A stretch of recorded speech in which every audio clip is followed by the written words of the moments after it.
Patna metro 15 अगस्त से दौड़ेगी। सरकार का दावा, प्रायोरिटी कॉरिडोर का 90% कार्य पूरा।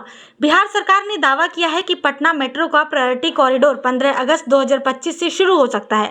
6 किलोमीटर लंबे इस एलिवेटेड ट्रैक पर 5 स्टेशनों का 90% सिविल वर्क पूरा हो चुका है। फिनिशिंग, इलेक्ट्रिक पोल स्थापना और ट्रैक्शन कार्य तेजी से चल रहा है। स्टील स्पैन और 3 गुना मशीनों के उपयोग से निर्माण में तेजी लाई गई है। मशीनों और मजदूरों की छुट्टियां रद्द कर दिन रात 3 शिफ्ट में काम हो रहा है। मेट्रो कोच जल्द पहुंचने की उम्मीद है। बरसात में भी निर्माण जारी रखने के निर्देश हैं। बिहार में बॉस साइबर ठगी गिरोह का पर्दाफाश, 5 गिरफ्तार। दिल्ली में छिपे 3 सरगना, 30 लाख नकद बरामद। बिहार पुलिस ने पटना में बॉस नामक साइबर ठगी गिरोह का भांडाफोड़ किया।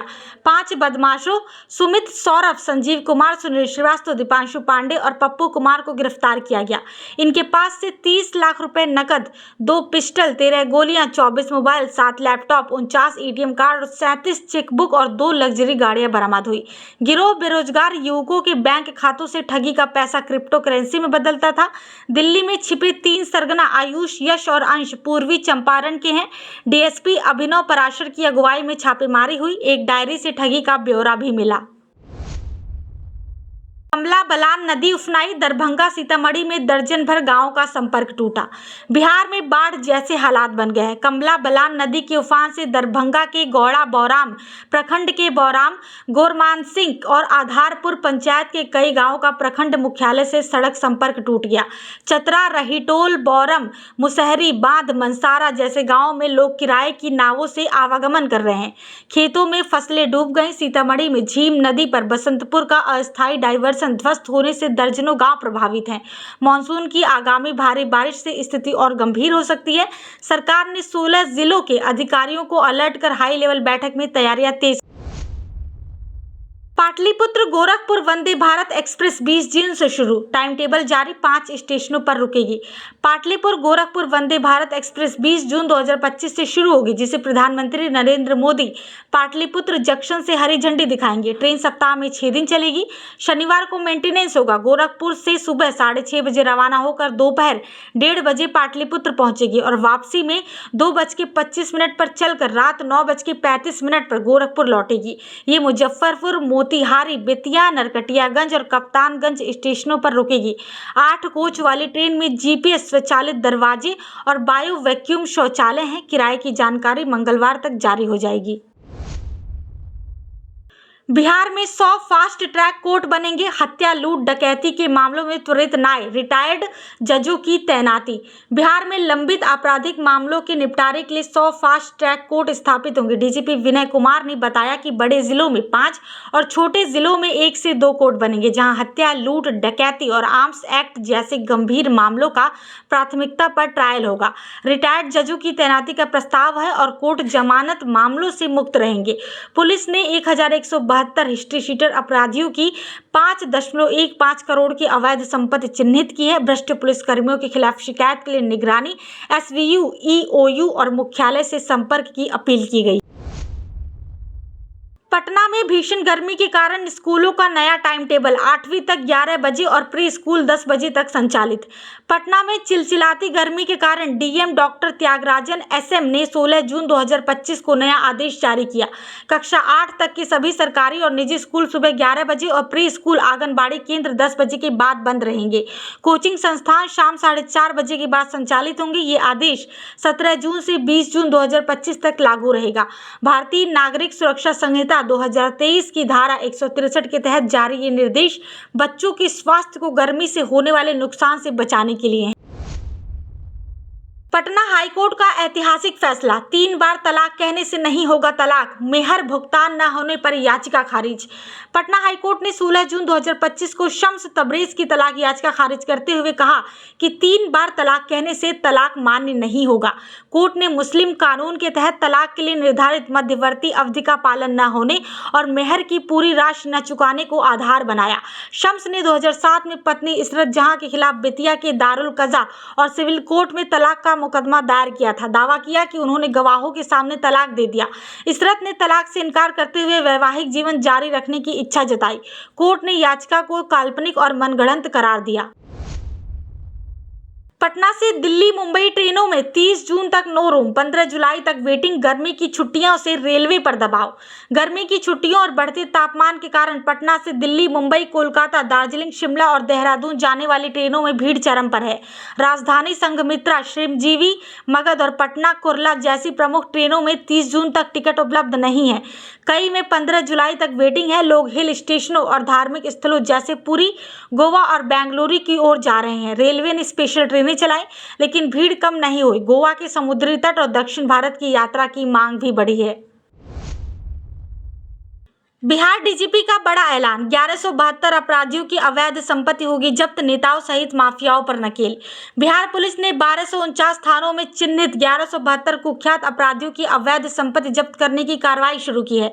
डीजीपी विनय कुमार ने 16 जून 2025 को बताया कि बालू, शराब, भूमि माफिया, रंगदारी, लूट के आरोपियों और कई पूर्व वर्तमान विधायकों, सांसदों की संपत्ति 4 से 6 महीने में जब्त होगी। बीएनएसएस की धारा 107 के तहत 639 प्रस्ताव विचाराधीन है और 4 मामलों में कोर्ट ने जब्ती आदेश दिया है। आर्थिक अपराध इकाई ने मधुबनी, मुजफ्फरपुर और पटना के 3 अपराधियों की 5 करोड़ की संपत्ति जब्ती का प्रस्ताव ईडी को भेजा। 100 फास्ट ट्रैक कोर्ट और आर्म्स एक्ट के लिए विशेष कोर्ट गठन का प्रस्ताव भी तैयार है।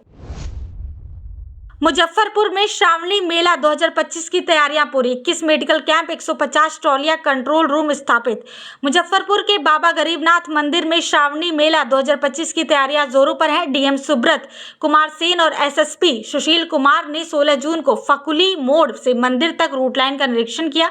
21 मेडिकल कैंप, 150 ट्रॉलियां, शौचालय, पेयजल, बिजली और साफ सफाई की व्यवस्था की गई। यातायात प्रबंधन के लिए डाइवर्जन और बैरिकेडिंग होगी। बिजली पोल, ढीले तार और इंटरनेट केबल ठीक करने के निर्देश दिए गए। कंट्रोल रूम स्थापित कर मेला की निगरानी होगी। अनुमंडल पदाधिकारी व्यवस्थाओं की देखरेख करेंगे। जल्द दौड़ेगी वाटर मेट्रो, 500 किलोमीटर जलमार्ग विकास, 16 नई जेटी और कालूघाट बनेगा व्यापार हब। पटना में जल्द वाटर मेट्रो शुरू होगी। केंद्रीय मंत्री सर्बानंद सोनोवाल ने 16 जून 2025 को घोषणा की कि बिहार के 500 किलोमीटर जलमार्गों के विकास के लिए 1 महीने में विशेष टास्क फोर्स बनेगी। पटना में 50 करोड़ से जहाज मरम्मत केंद्र, 6 करोड़ से रोपैक्स टर्मिनल और 4 करोड़ से त्रिवेणी घाट पर 2 जेटी बन रही है। 16 नई कम्युनिटी जेटी और कालूघाट को नेपाल व्यापार हब बनाया जाएगा। सेंटर ऑफ एक्सीलेंस हब भी स्थापित होगा। 684 करोड़ की परियोजनाएं पूरी और 469 करोड़ की प्रगति पर हैं। अररिया गलगलिया रेल रूट पर पहली बार ट्रेन दौड़ी, पीएम मोदी जल्द करेंगे उद्घाटन। बिहार के अररिया से गलगलिया तक आजादी के बाद पहली बार 16 जून 2025 को सीधी ट्रेन सेवा शुरू हुई। केंद्र सरकार की ड्रीम प्रोजेक्ट के तहत पूरी हुई इस रेल लाइन का निरीक्षण रेलवे अधिकारियों और अररिया सांसद प्रदीप सिंह ने किया। प्रधानमंत्री नरेंद्र मोदी जल्द इसका उद्घाटन करेंगे। ये सेवा सीमांचल क्षेत्र की दशकों पुरानी मांग को पूरा करेगी। नई रेल लाइन से यात्रा दूरी और खर्च कम होगा, साथ ही सीमावर्ती क्षेत्रों में आवागमन और व्यापार को बढ़ावा मिलेगा। यात्री सुविधाओं में भी सुधार होगा। मोतिहारी में स्कूल की आड़ में साइबर ठगी का बड़ा खेल, 5 गिरफ्तार, 30 लाख नकद, हथियार और लग्जरी कारें बरामद।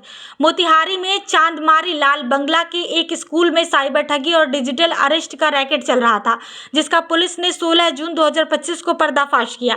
एसपी स्वर्ण प्रभात की अगुवाई में छापेमारी में 5 बदमाश गिरफ्तार हुए। पुलिस ने 29 लाख रुपए, 99,500 नेपाली मुद्रा, 24 मोबाइल, 3 नोट गिनने की मशीनें, 2 रिवॉल्वर, 13 कारतूस और 2 लग्जरी कारें बरामद की। गिरोह युवाओं की बैंक खातों से ठगी का पैसा क्रिप्टो करेंसी में निवेश करता था। डार्क वेब से कनेक्शन और करोड़ों के लेन देन के सबूत मिले। गिरोह ने अवैध संपत्ति से भी भवन बनाए थे।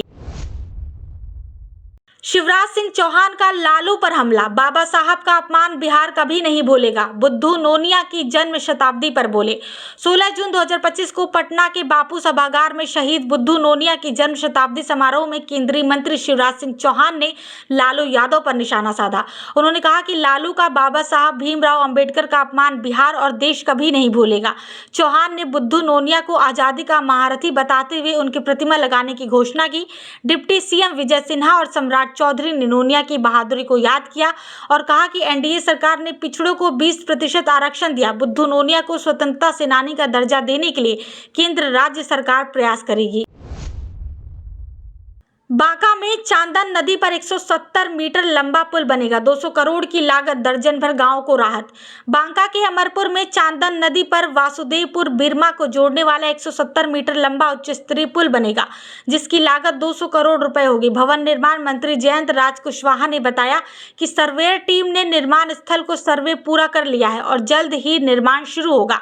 पिछले 5-6 दशकों से नदी किनारे के करीब 1 दर्जन गाँव के लोग पुल की मांग कर रहे थे। बारिश में बीरमा टापू बन जाता था, जिससे आवागमन में परेशानी होती थी। ये पुल इन गांवों के लिए बड़ी राहत लाएगा।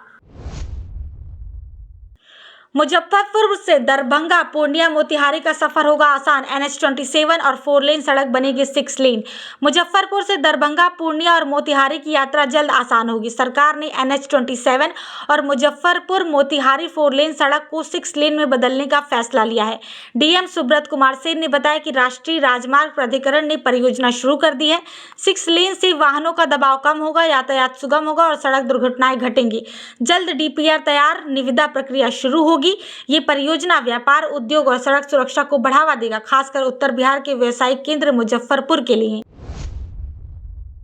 लालू तेजस्वी पर बीजेपी का पोस्टर वॉर, अंबेडकर अपमान पर माफी की मांग, दलित सम्मान से जोड़ा मुद्दा। पटना की सड़कों पर 16 जून 2025 को बीजेपी ने लालू प्रसाद यादव और तेजस्वी यादव के खिलाफ पोस्टर लगाए, जिनमें बाबा साहब अंबेडकर की तस्वीर को लेकर कथित अपमान पर माफी की मांग की गई। पोस्टर में लिखा, 7 दिन हो गए, लालू तेजस्वी माफी कब मांगेंगे। बीजेपी ने इसे दलित सम्मान से जोड़कर राजद पर हमला बोला। बीजेपी प्रवक्ता दानिश इकबाल और नीरज कुमार ने इसे दलित विरोधी मानसिकता बताया। पार्टी ने विपक्षी इंडिया गठबंधन की चुप्पी पर भी सवाल उठाया। राजद ने अभी कोई सफाई नहीं दी। ये मुद्दा बिहार में दलित राजनीति की नई बहस छेड़ रहा है। कली सैन्य मोहरों का रैकेट पकड़ा, मिलिट्री इंटेलिजेंस ने 100 से ज्यादा फर्जी स्टाम्प बरामद, 1 गिरफ्तार। पटना के दानापुर में 17 जून 2025 को मिलिट्री इंटेलिजेंस और पुलिस ने MK मार्केट में छापेमारी कर फर्जी रबर स्टाम्प फैक्ट्री का पर्दाफाश किया। रविंद्रजीत वडेरा को गिरफ्तार किया गया, जो बिना लाइसेंस के सेना, अर्धसैनिक बलों, बैंकों और सरकारी विभागों की 100 से अधिक नकली मोहरें बना रहा था। 6 महीने से निगरानी में था आरोपी। बरामद 20 से ज्यादा सैन्य स्टाम्प ने सुरक्षा एजेंसियों की चिंता बढ़ा दी। फर्जी नियुक्ति पत्र, दस्तावेज और बैंक फ्रॉड में उपयोग की आशंका है। पूछताछ में बड़े नामों के खुलासे की भी संभावना है। बिहार में 8000 से ज्यादा शिक्षकों ने लिया ट्रांसफर से किनारा, आवेदन वापसी की डेडलाइन खत्म, पुराने स्कूलों में बने रहेंगे। बिहार में शिक्षक स्थानांतरण प्रक्रिया में बड़ा अपडेट आया है। 17 जून 2025 को ट्रांसफर आवेदन वापसी की अंतिम तिथि समाप्त हो गई और ई-शिक्षा कोष पोर्टल पर यह विकल्प बंद हो गया है। शिक्षा विभाग के अनुसार 8000 से अधिक शिक्षकों ने अपना ट्रांसफर आवेदन रद्द किया, जिससे उनका तबादला रद्द हो गया। ये शिक्षक अब अपने मौजूदा स्कूलों में ही रहेंगे। इस साल 1,90,000 शिक्षकों से आवेदन मंगाए गए, जिनमें से 1,30,000 का ट्रांसफर हुआ। विभाग ने असंतुष्ट शिक्षकों को आवेदन वापस लेने का समय दिया। 7 दिन के सीएम से बिहार के सियासी किंग तक, अटल अडवाणी के फैसले ने बदली राजनीति। नीतीश कुमार बिहार की सियासत के शिखर पुरुष हैं, जिनकी यात्रा 2000 में 7 दिन के मुख्यमंत्री पद से शुरू हुई। अटल बिहारी वाजपेयी और लालकृष्ण अडवाणी के फैसले ने उन्हें समता पार्टी के नेता से NDA का CM बनाया। हालांकि तब बहुमत न होने से उन्होंने इस्तीफा दे दिया था। 2005 में JDU के साथ सत्ता में लौटे और 2010 में विकास पुरुष की छवि बनाई। 2014 में मोदी जी के उभरने से बीजेपी से रिश्ते बिगड़े, फिर गठजोड़ बने टूटे। नीतीश की रणनीति और समय के साथ ढलने की कला ने उन्हें बिहार का किंग मेकर बनाया। अटल अडवाणी का 2000 का दाव ना होता तो बिहार की सियासत अलग होती। बेगूसराय बनेगा बिहार का शैक्षणिक हब, ACS एस सिद्धार्थ ने बताया सरकार का मास्टर प्लान। बिहार के बेगूसराय को शैक्षणिक हब बनाने की योजना पर काम शुरू हो गया है। शिक्षा विभाग के अपर मुख्य सचिव एस सिद्धार्थ ने 17 जून 2025 को बताया कि पटना के निकट होने के कारण बेगूसराय को औद्योगिक के साथ साथ शैक्षणिक केंद्र के रूप में विकसित किया जाएगा। सरकारी और निजी स्कूलों के बीच सहयोग बढ़ाकर शिक्षा की गुणवत्ता सुधारने पर जोर दिया जा रहा है। शिक्षकों की भर्ती पूरी हो चुकी है और सरकारी स्कूलों में निजी स्कूलों जैसे संसाधन विकसित किए जा रहे हैं। आधारभूत ढांचे के विकास से बेगूसराय आदर्श शैक्षिक केंद्र बने। श्रावणी मेला 2025 सुल्तानगंज से बाबाधाम तक लाल कारपेट पर चलेंगे कांवरिया, तैयारियां शुरू। श्रावणी मेला 2025 की तैयारियां सुल्तानगंज में शुरू हो चुकी हैं। जुलाई में होने वाले मेले के लिए कांवरिया पथ पर लाल कारपेट बिछाया जाएगा ताकि धूप में कांवरियों के पैर न जले। नगर परिषद ने टेंडर निकाले और नमामि गंगे घाट पर सफाई शेड मरम्मत का काम शुरू किया। 25 जून तक कार्य पूरा करने का लक्ष्य है। शौचालय, चापाकल और नालों की सफाई तेजी से हो रही है। बीडीओ संजीव कुमार ने बताया कि समीक्षा बैठक के बाद डीएम को रिपोर्ट भेजी जाएगी। बिहार विधानसभा चुनाव, मुख्य निर्वाचन आयुक्त ज्ञानेश कुमार करेंगे सभी प्रमंडलों का दौरा, जल्द हो सकता है ऐलान। बिहार विधानसभा चुनाव 2025 की तैयारियां तेज हो गई हैं। मुख्य निर्वाचन आयुक्त ज्ञानेश कुमार जल्द ही राज्य के 9 प्रमंडलों का दौरा कर चुनावी तैयारियों की समीक्षा करेंगे। निर्वाचन विभाग ने जिलों को अद्यतन रिपोर्ट तैयार रखने का निर्देश दिया है। मुख्य निर्वाचन पदाधिकारी विनोद सिंह गुंजियाल ने 16 जून 2025 को आयोग को विस्तृत रिपोर्ट सौंपी। सूत्रों के मुताबिक जून अंत या जुलाई शुरुआत में दौरा होगा, जिसके बाद चुनाव तारीखों की घोषणा संभावित है। आयोग ने स्वतंत्र और शांतिपूर्ण चुनाव के लिए दिशा निर्देश जारी किए हैं। बेगूसराय में बनेगा agro tourism centre. KVK Sabour में टूरिस्ट सीखेंगे खेती किसानी, बीएयू का मास्टर प्लान। बिहार कृषि विश्वविद्यालय के सबौर कृषि विज्ञान केंद्र को एग्रो टूरिज्म सेंटर के रूप में विकसित किया जाएगा। कुलपति प्रोफेसर दुनिया राम सिंह ने 17 जून 2025 को बताया कि यह सेंटर किसानों और कृषि में रुचि रखने वालों को खेती किसानी के आयाम सिखाएगा। बागवानी, फसलों के प्रभेद और वैज्ञानिक शोध की जानकारी दी जाएगी। निदेशक प्रसार शिक्षा डॉक्टर आर.के. सोहाने ने कहा कि टूरिस्ट प्रशिक्ष भ्रमण कर कृषि समझ सकेंगे। मीडिया के जरिए प्रचार प्रसार होगा। सेंटर बेगूसराय को शैक्षणिक और पर्यटन हब बनाएगा। बिहार में बागमती नदी में बाढ़, मुजफ्फरपुर का चचरी पुल तेज धार में बहा, आवागमन ठप। नेपाल और तराई क्षेत्र में भारी बारिश के कारण बिहार की बागमती नदी में बाढ़ आ गई है। मुजफ्फरपुर के औराई प्रखंड के मधुवन प्रताप गांव में नदी पर बना चचरी पुल 16 जून 2025 को तेज बहाव में बह गया, जिसका वीडियो काफी वायरल हो रहा है। ग्रामीणों द्वारा चंदा जुटाकर बनाया गया ये पुल उनकी लाइफलाइन था, लेकिन हर साल बाढ़ में नष्ट हो जाता है। आवागमन ठप होने से दहशत है। ग्रामीणों ने स्थायी पुल की मांग की। जिला प्रशासन अलर्ट पर है। हालांकि नदी अभी खतरे के निशान से नीचे है।